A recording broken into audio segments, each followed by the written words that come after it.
ধনাত্মক সকল ধনাত্মক অখণ্ড সংখ্যাকেই স্বাভাবিক সংখ্যা বলে। অখণ্ড সংখ্যাকেই স্বাভাবিক সংখ্যা বলে। সংখ্যাকেই স্বাভাবিক সংখ্যা বলে। স্বাভাবিক সংখ্যা বলে বা এটাকে ইংরেজিতে বলে ন্যাচারাল নাম্বার। স্বাভাবিক সংখ্যা বলে ইংরেজিতে এটা হচ্ছে ন্যাচারাল নাম্বার। সংখ্যা বলে ইংলিশে হচ্ছে ন্যাচারাল নাম্বার।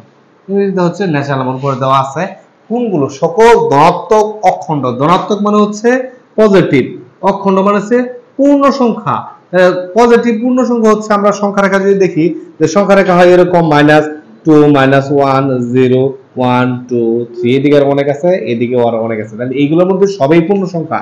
কিন্তু স্বাভাবিক সংখ্যায় কারা যাবে? যারা হচ্ছে শূন্য থেকে বড়, অর্থাৎ অখণ্ড পূর্ণ সংখ্যা। সকল ধনাত্মক অখণ্ড পূর্ণ সংখ্যাকে স্বাভাবিক সংখ্যা বলে। সকল ধনাত্মক অখণ্ড পূর্ণ সংখ্যাকে স্বাভাবিক সংখ্যা বলে। তাহলে 1 থেকে শুরু করে, অর্থাৎ 1 1 2 3 4 5 এরকম অনেক আছে, অসীম সংখ্যা। একে স্বাভাবিক সংখ্যা বলে এবং এর সেটকে n দ্বারা প্রকাশ করা হয়। এটা হচ্ছে স্বাভাবিক সংখ্যার সেট। 1 থেকে শুরু করে, অর্থাৎ ধনাত্মক অখণ্ড পূর্ণ সংখ্যা, ধনাত্মক অখণ্ড সংখ্যাগুলোকে স্বাভাবিক সংখ্যা বলে।